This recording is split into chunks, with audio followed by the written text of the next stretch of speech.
Assalamualaikum warahmatullahi wabarakatuh. Perkenalkan, kami dari kelompok 3 akan menunjukkan video hasil diskusi kami mata kuliah desain pembelajaran sekolah dasar dengan dosen pengampu Bapak Prof. Dr. Andes Syarial MAD PhD, yang dimana di sini saya bernama Dwi Diki Junior dengan NIM A1D1231110 dan rekan saya Nafadela Rahmayani dengan NIM A1D1230096. Saya Dea Ayu Anggraini dengan NIM A1D1231008. Saya Miranda Aditya Putri-Rianto dengan NIM A1D1230093. Di sini kami akan melakukan sesi diskusi tentang materi ataupun tugas yang telah diberikan dosen. Selamat menyaksikan. Ini yang pertama.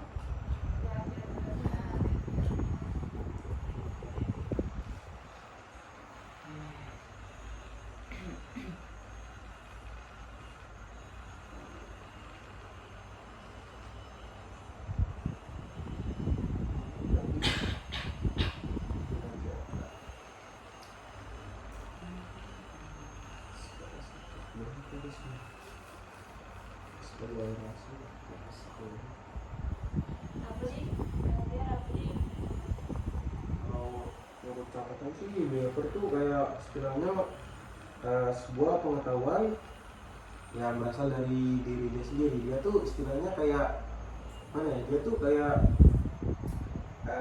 proses belajar itu kayak interaksi dengan lingkungan. Jadi istilahnya pengetahuan dia yang didapat tuh dari kayak berinteraksi dengan lingkungan. Kayak misalkan dia tuh kayak melihat sebuah kucing gitu, nah kucingnya tuh warna kuning gitu.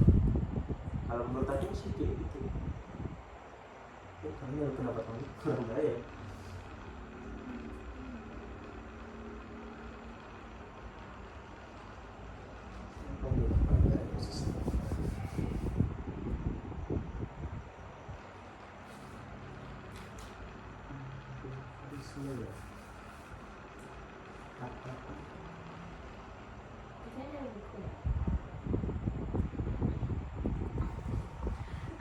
Kalau dari yang aku baca itu, pertama kan pengertian dari behaviorisme.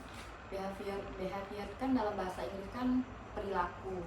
Berarti kalau behaviorisme itu menurut Zulkarnain SAG MHum PhD itu dalam bukunya Psikologi Pendidikan, teori behaviorisme itu teori belajar yang mengedepankan tingkah perilaku siswa.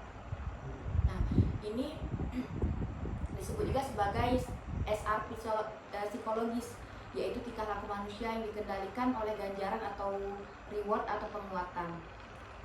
Jadi dengan demikian tingkah laku belajar tersebut terdapat jalinan yang erat antara reaksi-reaksi dengan stimulusnya.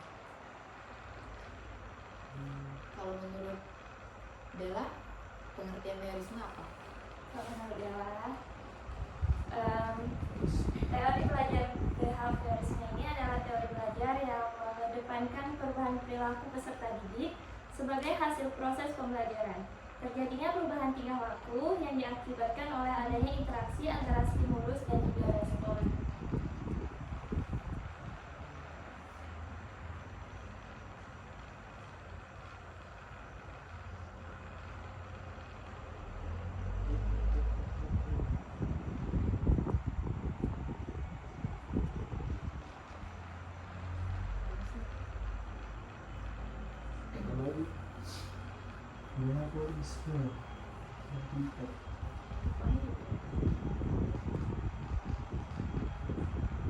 Sumber tidak sih? Resumen itu Pak? Buat resumen itu sebenarnya. Ya sekali. Pendapat kita kan jadi selalu resumen itu tidak dapat yang kita tidak capek kita di Indonesia. Berarti saya kok ngetik nih. Ya. Kan ke grup beda. Bagaimana? Kirim di grup ya.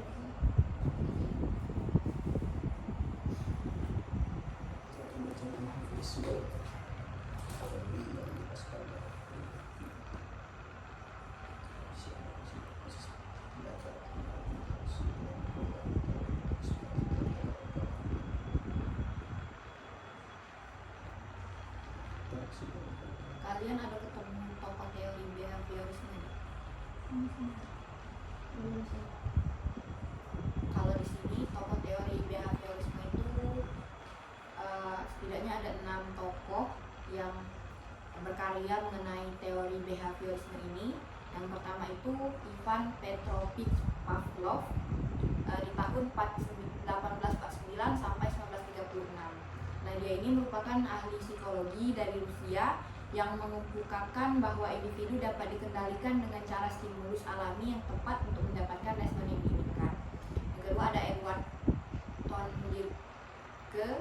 Dalam teorinya menemukan hukum-hukum belajar seperti hukum kesiapan, hukum latihan, dan hukum akibat. Ada juga John B. Watson. Menurutnya belajar adalah proses refleks yang terjadi atau respon bersyarat melalui stimulus pengganti. Ada Carl Hulk, ada Edwin Gutierrez yang mengemukakan teori kontiguitas yang memandang bahwa belajar merupakan kaitan asosiatif. Selanjutnya yang terakhir itu Burgos Frederick Skinner mengeluarkan karya yang berjudul About Behaviorism yang menyebutkan tingkah laku terbentuk oleh konsekuensi yang ditimbulkan oleh tingkah laku itu sendiri. Itu tokoh yang mengemukakan teori behaviorisme.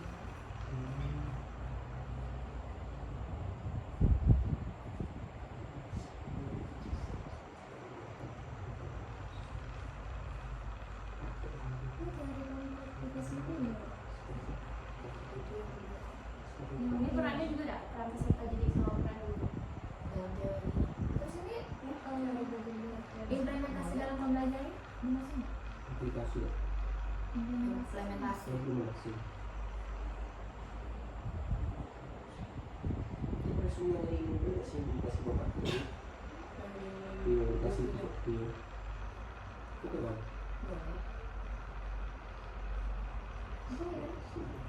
Resumnya dari buku ini. Ini kita jadi untuk ngomong ya.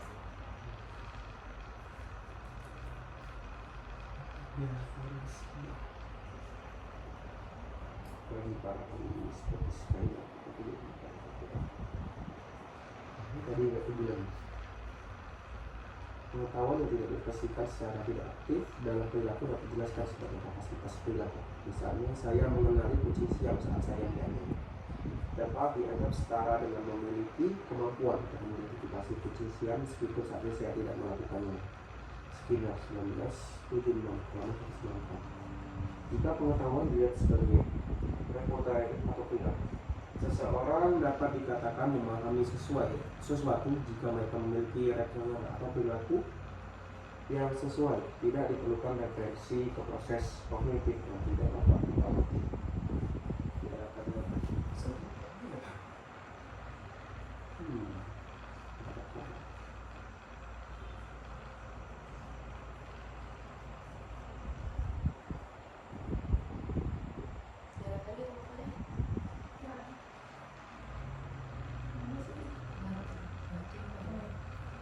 Nah, di sini adalah ketemu sama peran peserta didik dan juga guru dalam teori belajar behavioristik.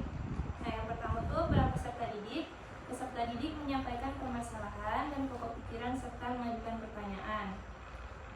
Nah, peran gurunya yaitu memotivasi peserta didik dan memberikan penguatan positif atau rangsangan, stimulus atau masalah dan pokok pikiran yang ditemukan. Yang kedua, peserta didik secara aktif menyampaikan hasil pembelajaran yang telah dicapai, termasuk hambatan-hambatan yang dihadapi selama proses belajar. Nah, peran gurunya yaitu guru memberikan bimbingan, arahan, dan masukan terkait ulangan atau tugas yang belum diselesaikan oleh peserta didik, sehingga peserta didik termotivasi dalam proses pembelajaran. Ini udah semua kan?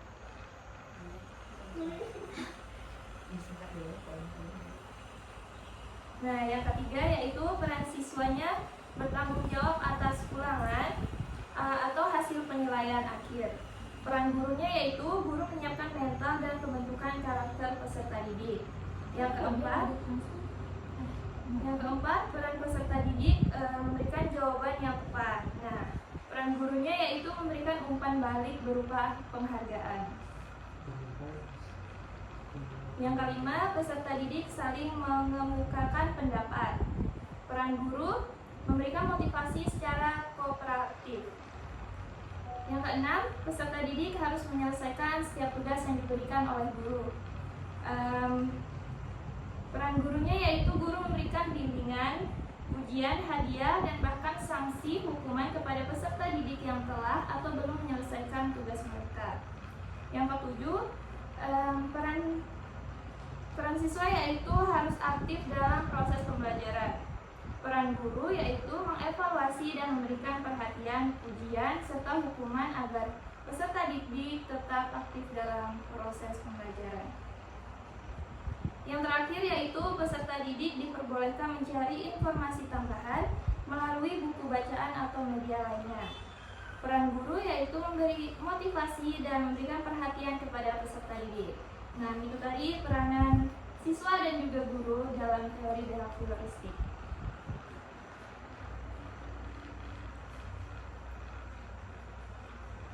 Nah, kalau dalam tadi ketemunya peran guru dan murid, kalau di sini itu kelemahan dan kelebihan dari teori behaviorisme.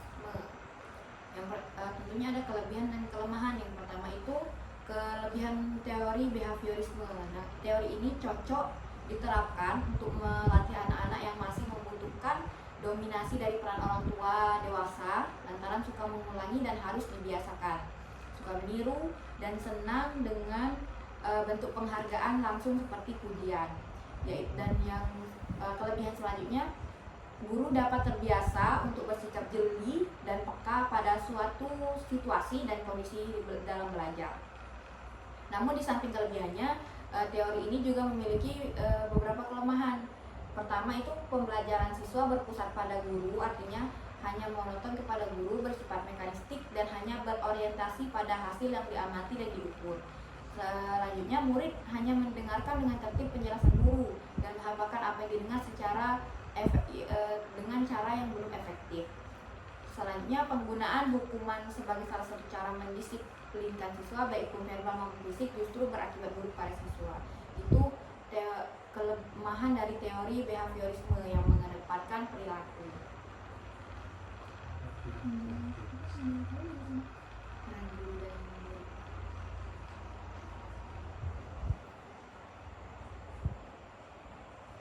Nah, ini Mira juga udah nemu nih tujuan dari teori behaviorisme. Nah, tujuan dari teori tersebut yang pertama itu ada memahami hubungan stimulus dan respons. Tujuan utama adalah memahami bagaimana stimulus dari lingkungan dapat mempengaruhi respon atau perilaku individu, sehingga memungkinkan mengajar untuk mengendalikan dan mengarahkan perilaku tersebut. Tujuan yang kedua, membangun perilaku yang diinginkan. Melalui penerapan penguatan dan hukuman, teori belajar behaviorisme ini bertujuan untuk membantu dalam membentuk dan mempertahankan perilaku yang diinginkan. Tujuan yang ketiga, mengukur proses pembelajaran. Salah satu tujuan penting lainnya adalah menyediakan alat untuk mengukur dan mengevaluasi proses pembelajaran tersebut. Yang keempat, menawarkan pendekatan yang terstruktur. Teori ini menawarkan pendekatan yang terstruktur dan sistematis dalam merancang strategi pembelajaran, sehingga membantu dalam mencapai tujuan pembelajaran yang efektif.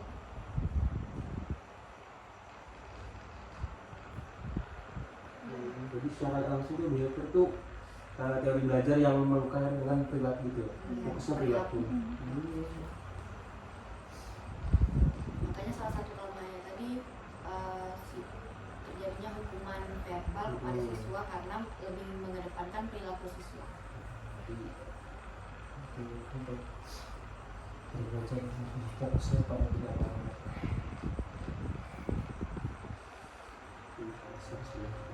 Dari perilaku seperti ini. Sudah beda. Apa itu kontrol situs? Sudah diberesin nggak ini? Belum. Sudah. Langsung ya. Ketiga.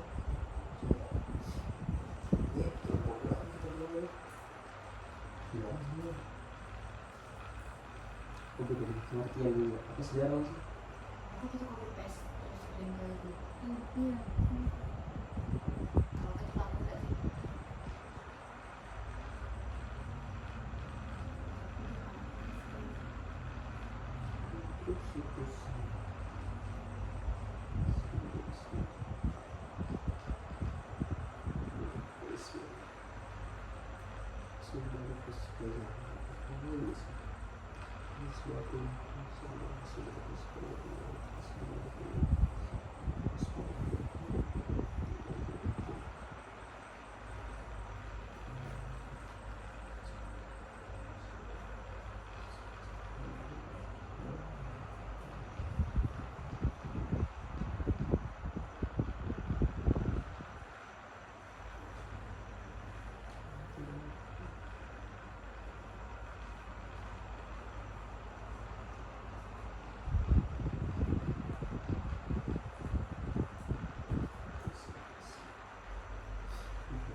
Jika tadi tuh nengok dari buku kan.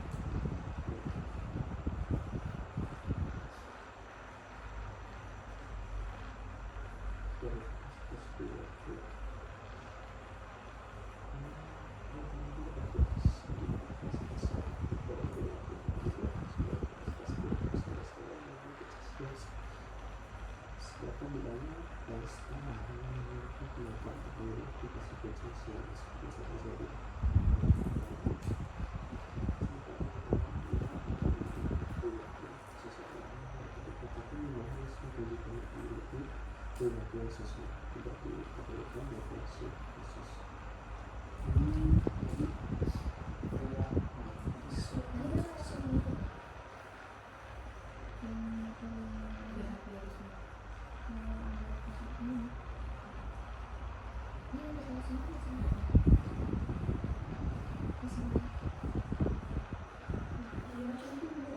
Yang dibaca tadi apa dari buku?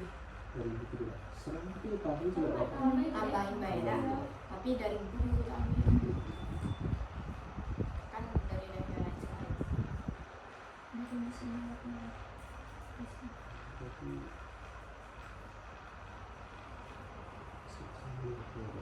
Oh, gitu.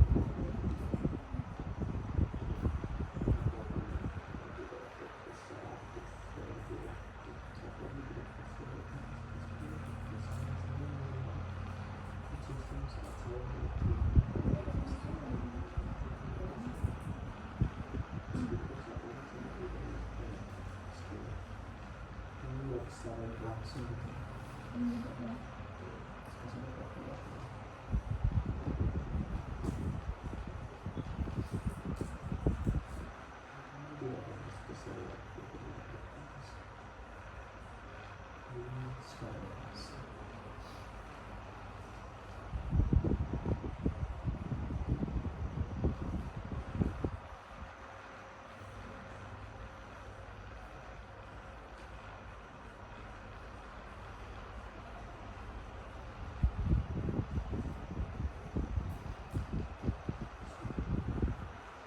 Dia begitu, tapi mungkin dia tidak tahu.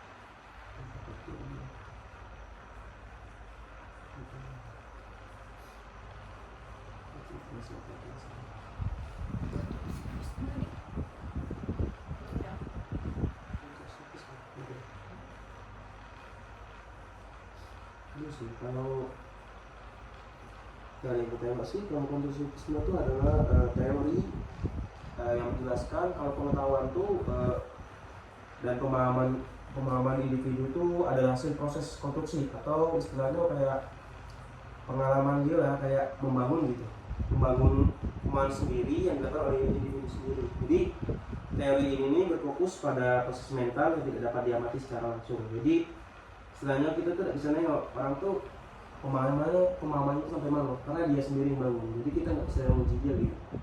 Kayak merekonstruksi ulang gitu. Kayak membangun. Nah, kalau konstruksi kan dari katanya kan membangun kayak sebuah bangunan gitu. Oh, sama kayak pengertian ini berarti itu konstruksivisme itu artinya pembelajaran yang terjadi ketika informasi baru dibangun Iya. dan ditambahkan ke struktur pemikiran individu saat ini. Jadi dia Artinya, dapat hal baru gitu. Udah yang lama dapat istilahnya dapat pembelajaran baru. Jadi makin bertambah wawasannya. hasil tambahan dan dibangun oleh pemikiran Iya. Dia sendiri. Dia sendiri. Di sini juga ada beberapa pengertian dari para ahli untuk teori konstruksivisme. Pertama itu dari Jean Piaget yang dianggap sebagai salah satu pendukung awal paling berpengaruh dari pendekatan ini untuk memahami pembelajaran. Nah, selama pada tahap periodik ini Piaget menyatakan bahwa sistem kognitif anak kurang lebih terbatas pada refleks motorik yang sejak lahir seperti berkembang, menyisap, dan untuk mengembangkan perilaku yang lebih canggih lagi. Nah, Piaget ini juga membagi tahapan perkembangan anak itu kepada 4 bagian sesuai umur. Pertama itu sensomotor dari umur 0 sampai 2 tahun. Ini menghasilkan kemampuan untuk membentuk skema dan pola rantai perilaku. Anak menyadari bahwa objek itu ada dan meskipun mereka tidak bisa terlihat. Selanjutnya ada praoperasional itu 2 sampai 7 tahun. Penggunaan sudut pandang orang lain dan juga pemikiran simbolik dimulai dan imajinasi juga dimulai pada usia ini. Selanjutnya operasional konkret pada 7 sampai 11 tahun. Anak mulai menggunakan pemikiran logis tentang operasi fisik. Mereka menyadari 2 hal fisik yang sama, jumlahnya tetap sama bahkan jika penampilan seseorang berubah. Selanjutnya operasi formal itu 11 tahun ke atas. Anak mampu berpikir hipotesis dan secara abstrak meskipun hal ini dibatasi oleh kurangnya kedalaman dan keluasan pengetahuan. Itu dari teori Jean Piaget. Selanjutnya dari teori skema. Teori ini mengatakan bahwa cukup luas sebagai anak untuk masuk akal mendeskripsikan cara berlangsungnya proses pembelajaran. Ini memberitahu kita bahwa model mental adalah struktur dasar yang kognitif. Kini masuk akal untuk menganggap bahwa semua model mental memainkan peran sentral dan pemersatu dan mempresentasikan objek, keadaan, rangkaian kejadian, dan cara dunia ini bekerja. Nah, untuk melihat lebih dekat gagasan skema, kita dapat menggambarkan sebagai penyimpanan multidimensi teoritis mengenai dari teori konstruksivisme ini.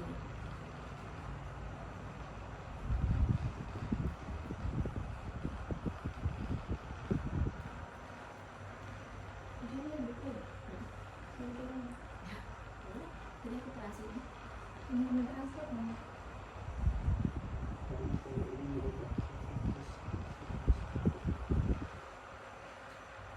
Dari sambil sekali. Sekarang lebih waktu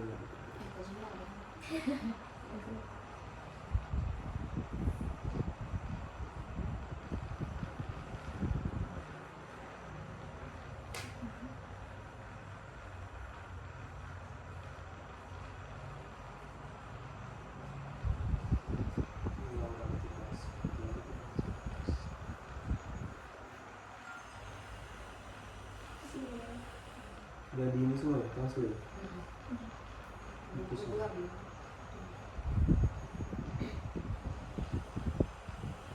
Translate ada Berapa lah jumlah ini?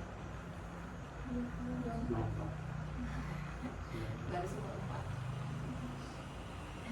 seperti itu. Iya, seperti itu.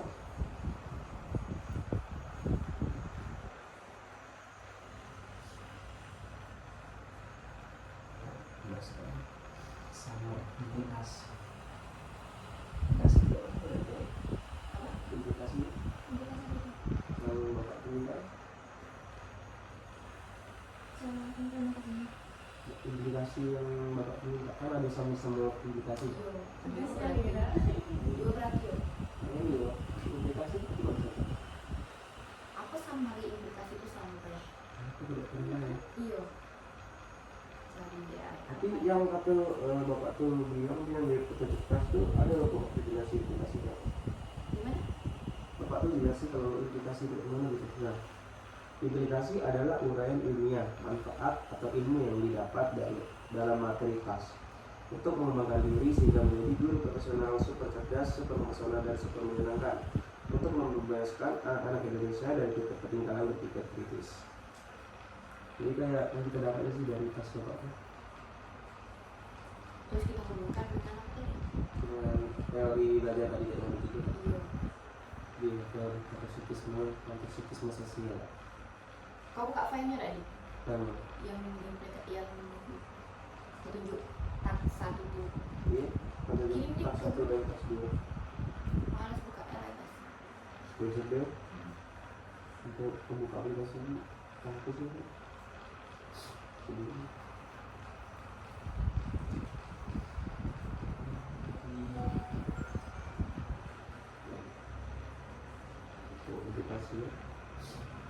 Implikasi berarti kita dapat dari dua itu tadi melihat dulu perilaku membaca sehingga kita bisa menyesuaikan ya, untuk pembelajaran anak ini kayak mana sesuai juga lagi.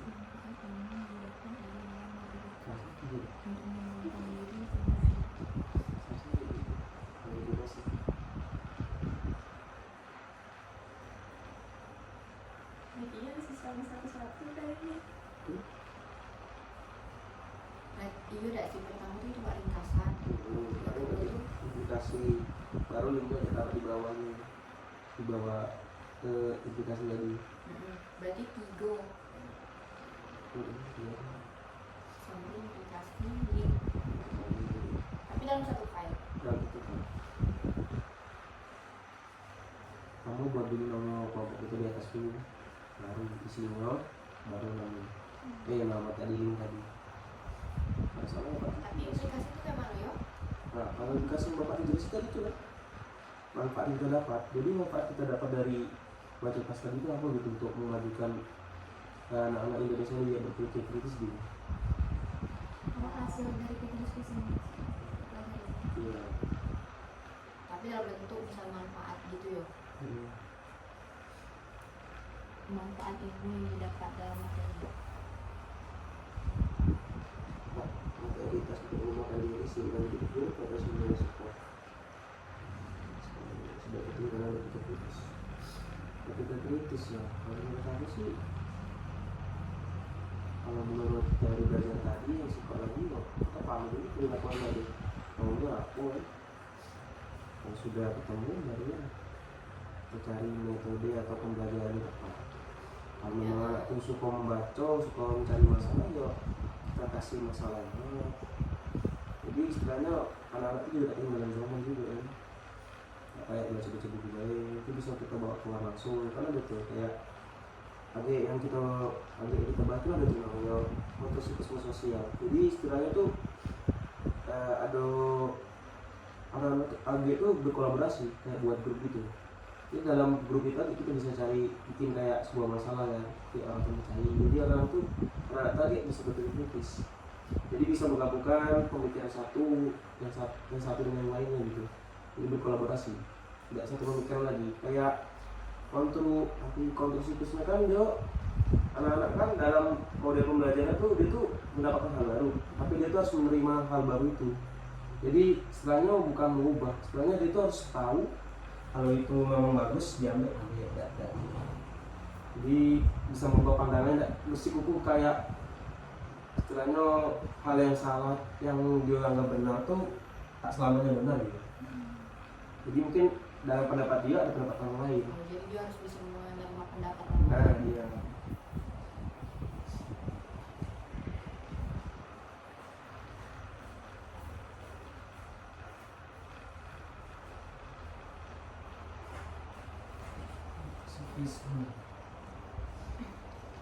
Itu ya,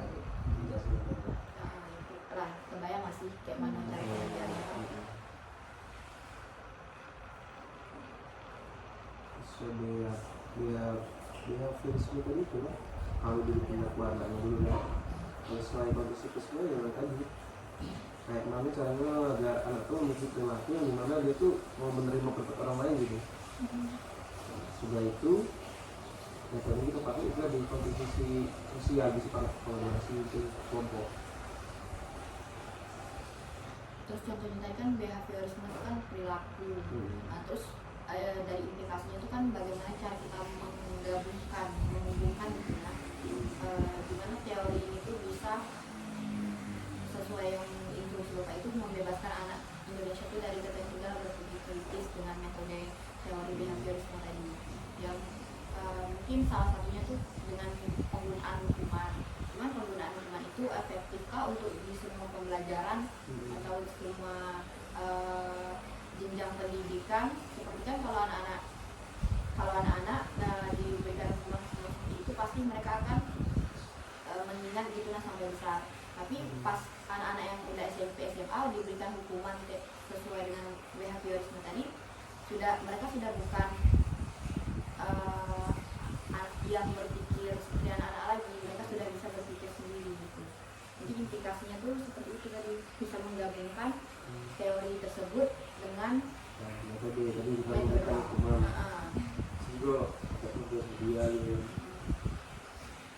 Berarti kan selamanya teori tersebut harus menyesuaikan jenjang pendidikan dan tidak selamanya bisa dilakukan. Jadi kalau untuk aku teori itu pasti sering dilakukan karena kita bisa lihat SD sekarang guru itu dominan kalau benar kan kasih apresiasi itu juga termasuk dari itu. Nah, itu salah satu kelebihannya tadi di samping kelemahan.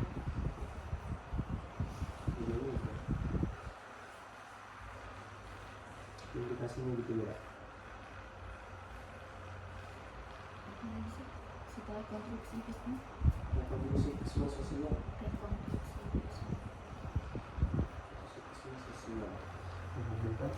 Bahasa teori itu berapa teori? 3 ya. Sekok lagi ini terakhir. Sama yang psikok lagi enggak ini Pak ini.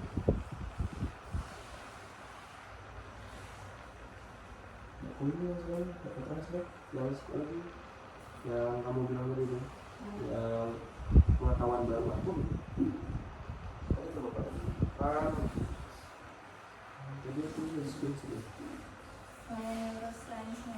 iya neuroscience itu nggak semua gitu. Artinya terjemahannya artinya ilmu saraf.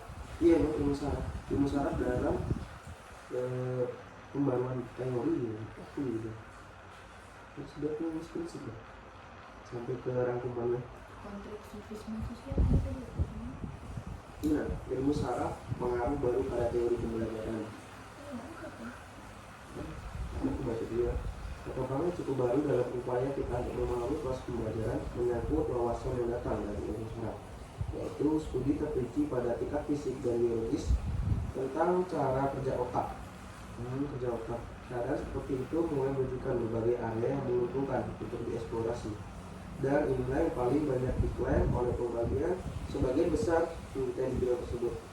Namun ada juga sejumlah hasil yang lain diklaim dan penelitian ini yang memiliki dasar yang kuat. Klaim-klaim tersebut diberi label sebagai neurobiology X 2007 dalam arti bahwa popularitasnya telah menyebar bukan melalui pengembangan pemeriksaan tapi melalui adopsi mereka oleh program-program. Otak sebenarnya ada beberapa contohnya gitu, kayak atau mitos yang salah tentang ilmu saraf yang paling sebar luas mengikuti klaim berikut. Otak bersifat statis, tidak berubah dan parameter serta sifatnya telah ditetapkan sepenuhnya sebelum anak-anak mulai belajar. Oleh karena itu, guru perlu menemukan cara untuk memahami dan mengkarakteristik peserta didik menurut sifat otak mereka yang dirasakan. Misalnya gaya belajar, ini tadi dibilang. Itu yang di teori saraf. Yang teori saraf. Kanan dan mitos-mitos neuro di bawah. Faktanya salah satu simpulnya yang paling diterima secara luas dari penelitian dalam ilmu saraf adalah tentang neuroplastisitas. Otak kita tumbuh berubah dan mahir sepanjang hidup kita. Dengan demikian semua pembelajaran mampu beradaptasi. Beberapa orang berotak kiri dan beberapa berotak kanan. Pembagian yang dimaksud ini telah menjadi metaforalis yang kreatif dan mungkin berasal dari karya otak terbelah pemenangnya dia. Jadi sebenarnya pembedahan antara otak kanan otak kiri gitu sih. Oh iya kan otak kanan otak kiri itu berbeda fungsi. Iya. Kalau otak kiri itu kalau nggak salah keterampilan bukan. Keterampilan antara otak dia ada yang keterampilan, ada yang menghafal. Kalau otak kiri biasanya ada itu yang ini sudah itu lebih fokus ke keterampilan. Iya. Ini orang kita fokus keterampilan. Kalau itu ada sudah. Iya. Tapi orang negeri itu gitu. Coba tengok. Aku setelahnya sebelah ini. Iya. Antara luar negeri itu dia lebih penting ini kreativitasnya. Kemampuannya. Jadi ngembangin akunya orang tuh gimana gitu. Kita ini lebih penting ilmunya. Jadi dulu kita dapat tuh sama orang sana ya istilahnya. Kan nggak tahu kan kemampuan orang bisa beda gitu. Sama juga orang itu.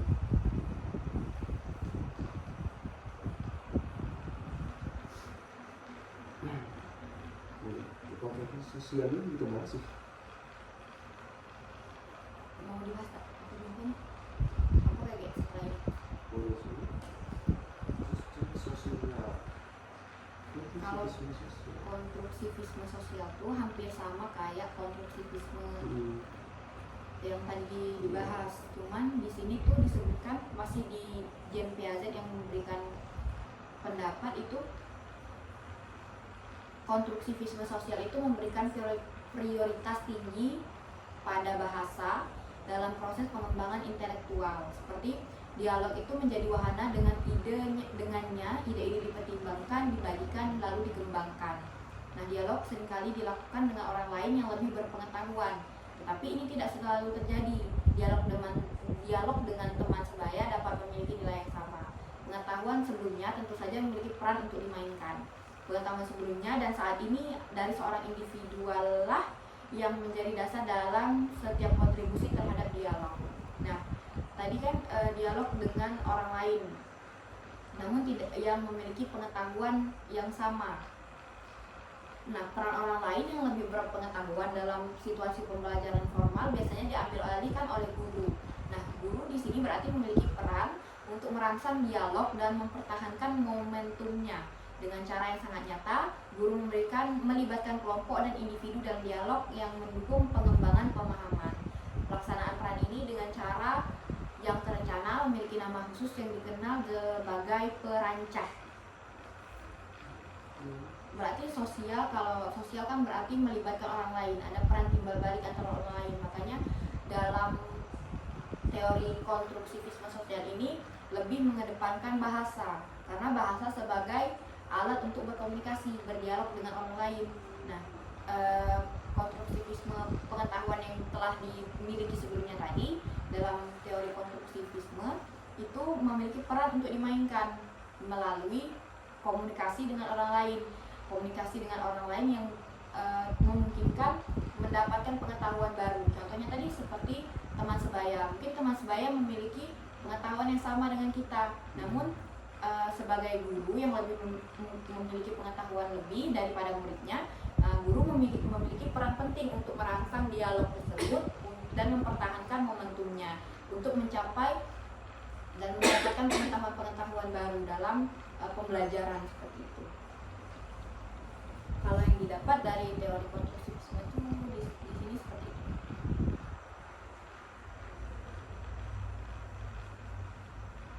Nah, contohnya juga dalam sosial melibatkan orang lain itu bekerja secara kolaboratif, berpasangan atau dalam kelompok kecil, merupakan pendekatan pembelajaran yang konstruktivis secara sosial. Karena di situ kan melibatkan lingkungan sosial atau orang lain untuk bekerja sama secara berkelompok, kecil, besar maupun secara berpasangan. Nah, di sini guru dapat menjelaskan saat-saat ketika seorang anak harus didorong untuk bekerja dengan tenang maupun dengan sendirinya.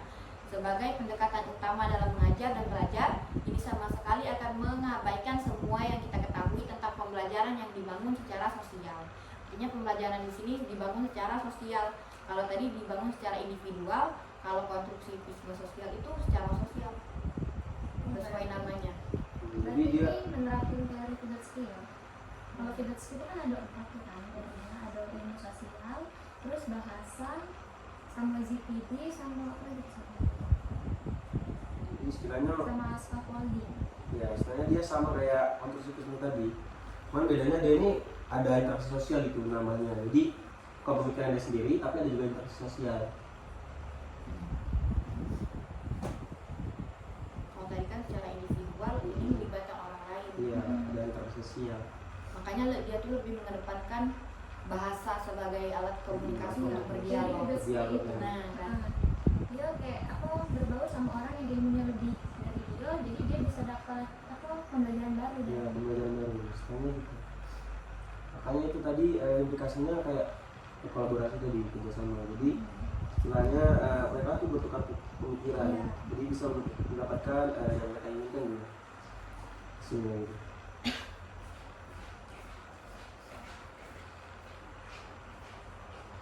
Masih ragu dengan ini Teori sana.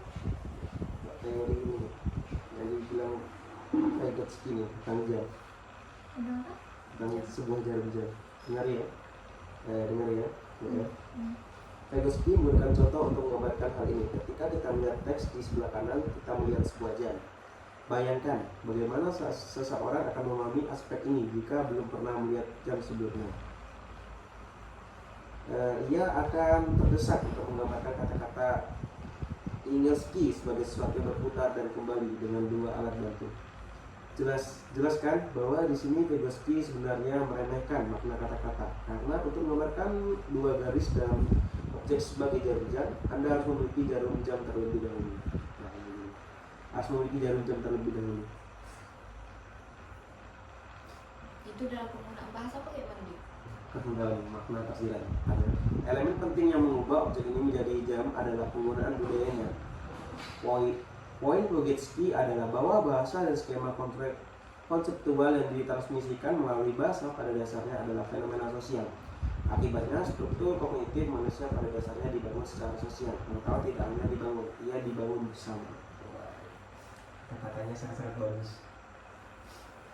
Ya, jadi mungkin gini gak sih? Mungkin maksud Vygotsky ini, kalau kita mau tahu itu sebuah jam, kita harus punya jarum jamnya dulu. Jadi istilahnya kalau kita mau bangun apa istilahnya? Kalau kita mau Kayak bangun sesuatu, kita pas kayak mengerjakan sesuatu, pasti kita harus tahu dulu kayak apa prosedurnya gitu ya sih. Jadi sebelum kita mengerjakan sesuatu tuh tahu dulu kayak Itu gimana. Oh, harus apa, kayak ada guru yang kayak ngebimbing dia. Ada ilmu gitu sih, harus tahu dulu. Itu enggak sih hubungan dari pengetahuan sebelumnya dengan pengetahuan baru? Kan pertama tadi dia udah pernah nengok jam. Nah, dia udah pernah nengok jam, cuma masih bingung ada jarum yang berputar ke kanan dan ke kiri. Nah, selanjutnya dia harus menemukan sebuah jarum untuk membuat jam itu. Jadi dia hubungkan pengetahuan sebelumnya, dia udah pernah nengok jam. Ya, tapi kalau di sini lain dia. Oh, Itu mendefinisikan dia tuh belum tahu itu sebuah jam, nggak tahu dia. Oh, dia Jadi emang definisi- dari awal nggak tahu nggak yang tahu kalau itu istilahnya. sejarah. Baru pertama kali Menurut lihat jam. Vygotsky itu, dia tuh kayak tahu ini kan sebuah ini ada jam nih, dia tuh nggak tahu itu namanya jam, cuman didefinisikan sebagai jarum yang Eh, berputar. ini yang tadi tuh kayak menggunakan kata Inggriski sebagai sesuatu yang berputar dan kembali dengan 2 alat bantu. Jadi istilahnya dia tuh nggak tahu itu jam, sebuah jam gitu. Jadi istilahnya sebuah pengetahuan itu penting untuk mengetahui sesuatu hal. Jadi menurut Vygotsky mungkin kayak gitu makna tersiratnya. Jadi untuk mengetahui itu kita perlu orang lain mungkin lebih paham, lebih tahu. Jadi kita tidak tersesat gitu maksudnya. Maksud ini Vygotsky. Makanya itu enggak sih peran konstruktivisme sosial Jadi untuk hal ini mungkin mendapatkan pengetahuan baru dari orang lain. mungkin ini termasuk juga dalam ilmu sosial gitu. Masuk ke ini makhluk sosial kan. Makhluk sosial, makhluk hidup sendiri. Makanya konstruktivisme itu dibagi 2 dah sih.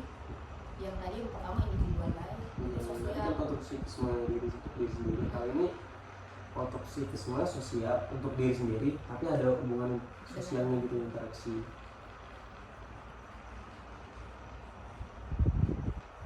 Gitu. Konstruksi membangun, mendapatkan.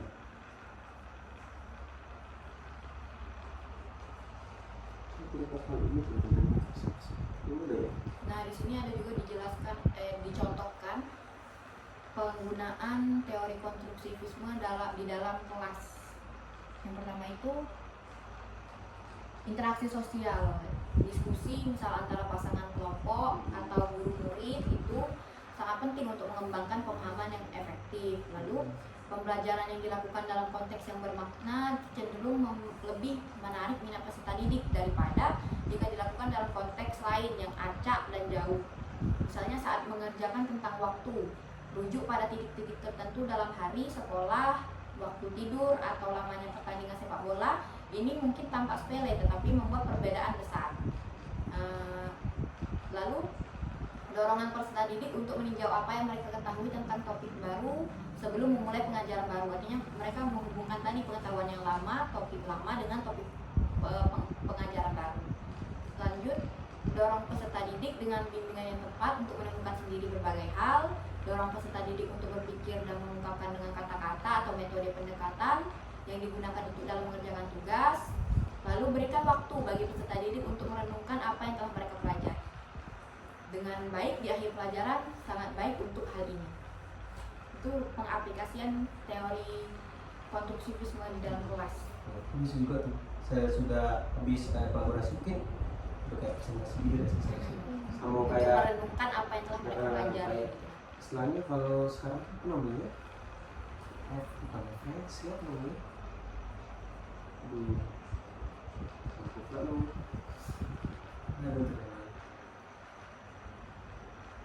Ini bisa juga kayak contoh soal ini. Kayak ini yang mereka dapat dalam pembelajaran yang kayak memberitahu teman-teman apa yang dia dapat dari pelajaran hari ini. Refleksi. Ini sih kan ada TSB kayak gitu. Dan dulurin dulu sih. Biasanya kalau SD setiap akhir pembelajaran itu selalu ada refleksi. Sekarang juga anak-anak tuh udah disuruh mempresentasikan. Walaupun seadanya.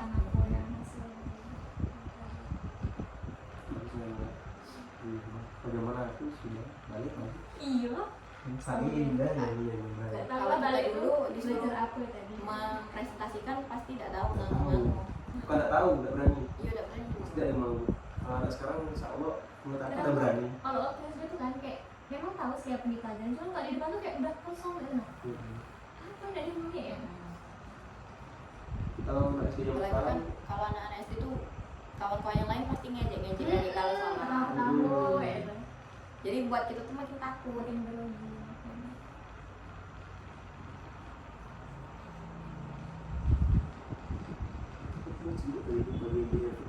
yang tadi dia diajak teman tuh ada tadi di mata di dalam tuh.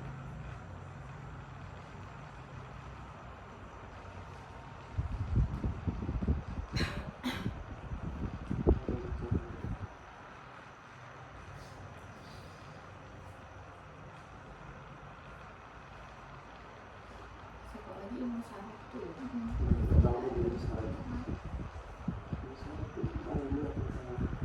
Ini saraf itu kan psikologi ya, kan ya? Masuk ke pesawat. Seharusnya iya saraf. Ini saraf perkembangan teori dalam upaya kita untuk memahami proses pembelajaran. Jadi psikologi jadi apa yang dimaksud dengan motivasi? Rombong itu deh. Pas sekali lagi. Jadi ini aja kayak kalau motivasi tidak apa tadi dulu gitu. Iya. Soal motivasi. Yang saraf ini tidak paham loh. Tidak asli. Baca kan dulu gak? Gue tadi baru belajar dari Pak ini. Oh iya, kayak gitu dah sih.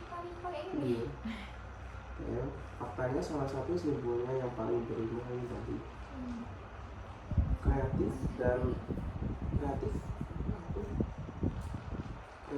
dan mungkin berasal dari karya otak sebelah pemenang hadiah Nobel juga. Best nih yang bisa nampak gitu. Senang Pak ya. Dengan demikian semua pembelajaran mampu beradaptasi.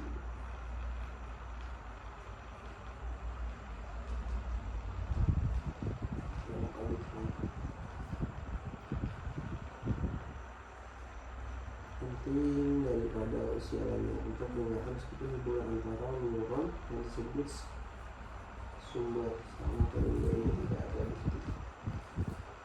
Gaya belajar anak dapat di ini buku berapa nih? Buku 2 dah? Yang 42 dah. Gak ada yang gak ada yang Oh, mulai. belum tuh. Tadi nak aku Aku gak bisa. Translate-nya mentok sampai halaman 4. gitu. Gak ada ini. Terus aku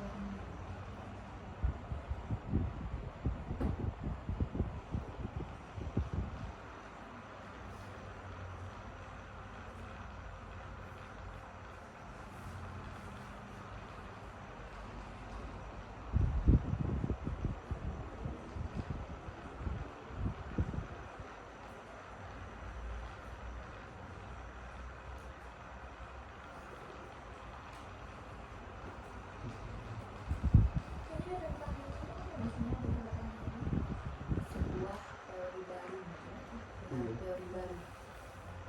Berarti teori saraf ilmu saraf ini masih teori baru. Masih baru. Tapi kita ini nggak tahu baru ini tahun berapa buku ini. Mungkin dia sudah dari lama.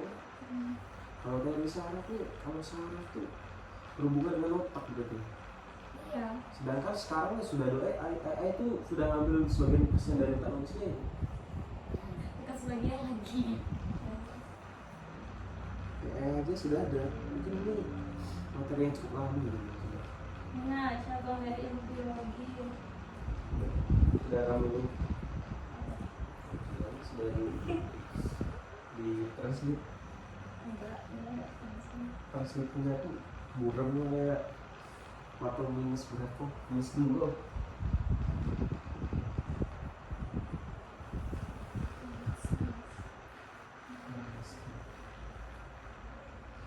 Kalau di sini tuh ilmu saraf tuh kan kalau udah mengenai saraf itu kan berarti organ tubuh. Nah, dia tuh tidak berperan dalam seperti teori-teori sebelumnya yang secara langsung, tapi ini mengenai di balik layar gitu nah. Karena ini kan mengenai otak, saraf dan tubuh. Ini dibilang itu seperti memiliki kamera intip yang mengetahui apa yang terjadi di balik layar dalam tanda kutip.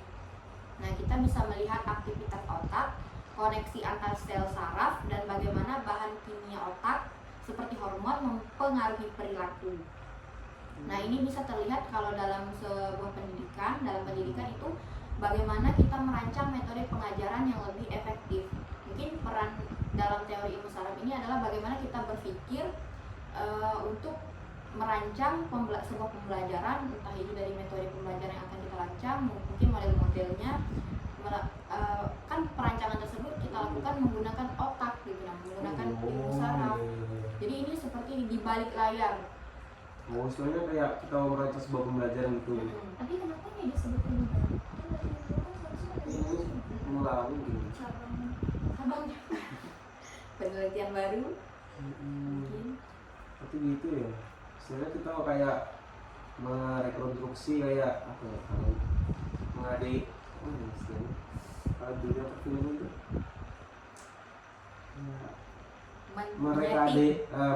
mereka adegan gitu gak sih, anak ini mau kita lakuin hari ini Dengan pikiran kita sendiri. gitu, pembelajarannya mau kayak mana, pikirlah anak mana yang lagi kita ditonjolkan gitu.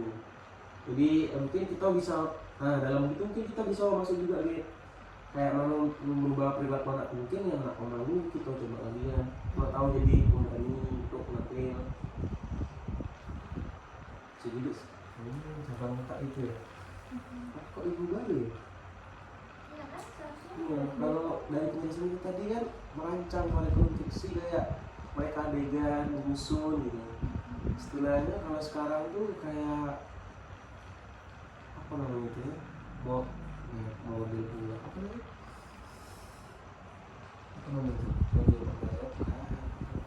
Metode psikologi. Kalau kayak merancang RPP itu psikologi dulu.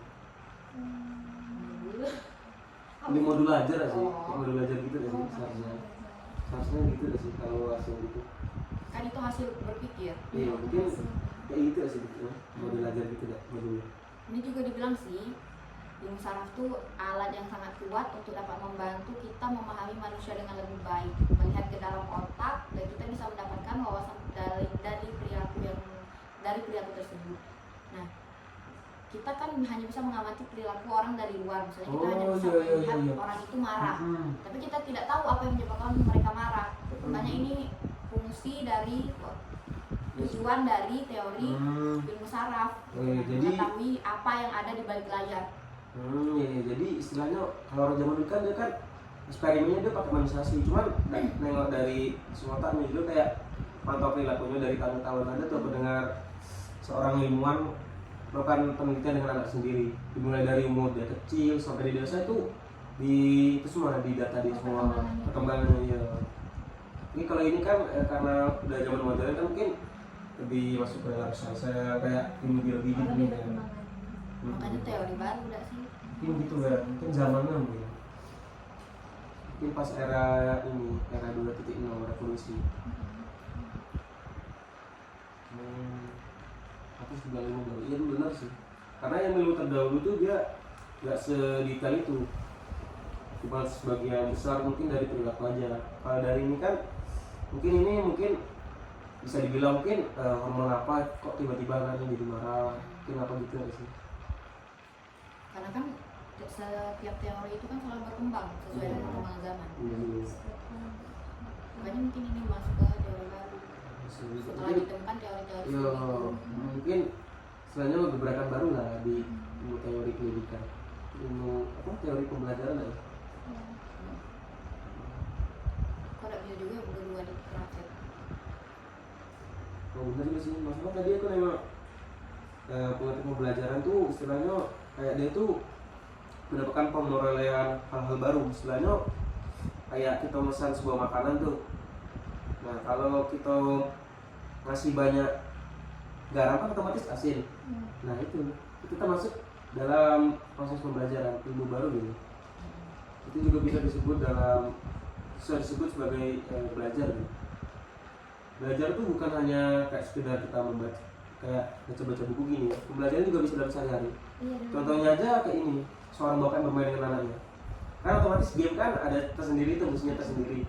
Nah itu pasti bapaknya agak belajar kayak mana dia bisa ngalahin musuhnya. Itu juga termasuk belajar. Dimanapun bisa jadi sekolah. Iya, semua bisa jadi belajar.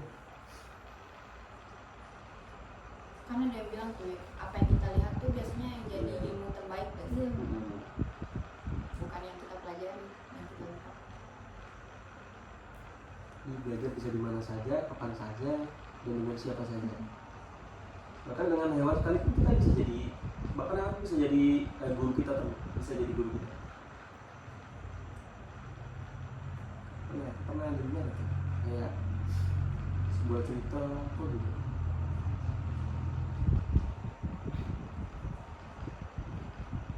Semua bisa jadi pembelajaran sih. Belum ya jadi kesimpulan. Belum lagi juga. PK tadi juga di pertemuan. Ringkasan. Boleh. Berapa tuh? 58. 2 menit lagi ya.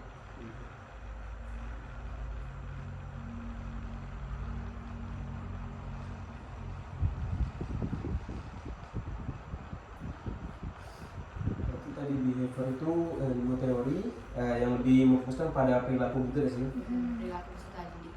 Yang dimana tuh bahwa perilaku manusia adalah dari proses belajar melalui interaksi lingkungan. Teori ini berfokus pada perilaku yang dapat diamati dan berarti bisa diukur gitu. Setelahnya perilaku anak gimana gitu nggak sih? Kalau konstruksi tadi kayak mana? Kalau konstruksi tadi kan ada dua tuh, yang pertama konstruktivisme, yang kedua kan konstruktivisme sosial. Perbedaannya cuma di sosial dan individual. Kalau konstruktivisme cuman kan dia menghubungkan pengetahuan yang lama dengan pengetahuan baru secara individual tanpa mungkin bantuan orang lain, mencari otodidak sendiri. Mungkin dia mencari sendiri kan? Mencari sendiri. Kayak sumber-sumbernya gitu. Jadi perbedaannya sama yang sosial, manusia sebagai makhluk sosial kan membutuhkan orang lain dia untuk berkomunikasi, mungkin meminta bantuan. Ya. Jadi makanya disebutkan dalam tokoh ahli tadi menyatakan bahwa bahasa itu sebagai peran utama dalam jalan komunikasi gitu kan, dalam konstruksi sosial, sebagai jalan penghubung antar individual. Antara individu dengan individu lain. Oh jadi gini aja, konstruktivisme itu dia tuh istilahnya mencari ilmu, nggak bukan antara ilmu baru dengan ilmu lama dengan ilmu baru. Tapi bedanya dia ini mencari ilmu barunya itu mungkin dengan cara membaca buku, mencari internet. Jadi nggak ada interaksi sosialnya. Mungkin kalau dengan konstruktivisme sosial tadi kan dia kan menghubungkan dengan sosial kan, jadi mungkin dia langsung ke orangnya langsung nanya gitu kan, tukar pikiran, pendapat.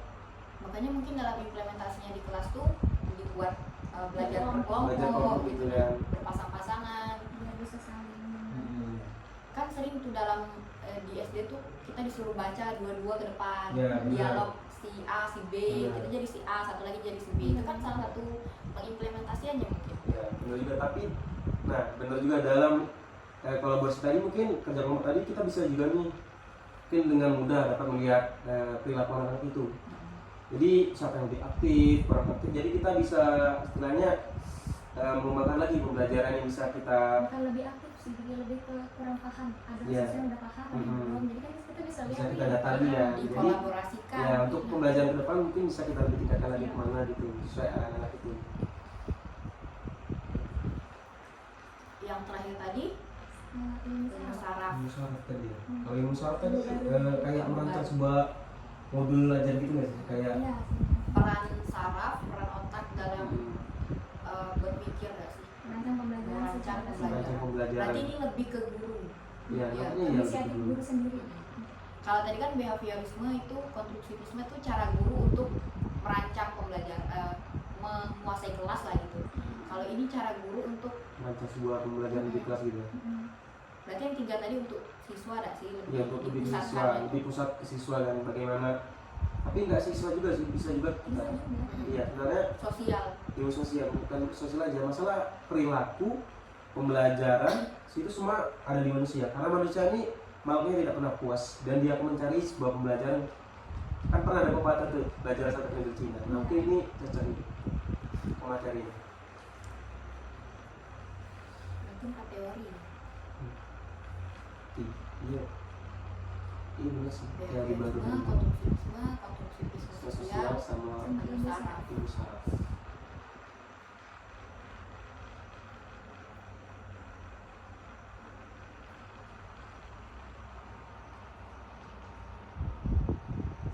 Sudah ada di Jadi kan kita sudah dapat hasilnya tadi apa aja tadi?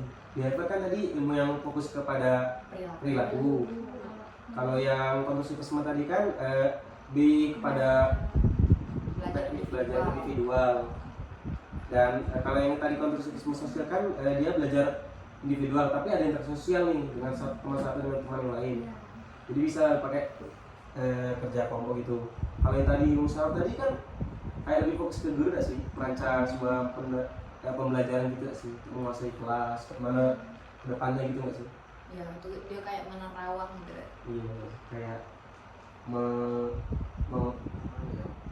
menanam gitu sih soalnya. Mengelola kelas dengan sendiri lah. Iya, gimana gitu kan perkembangan depannya gitu.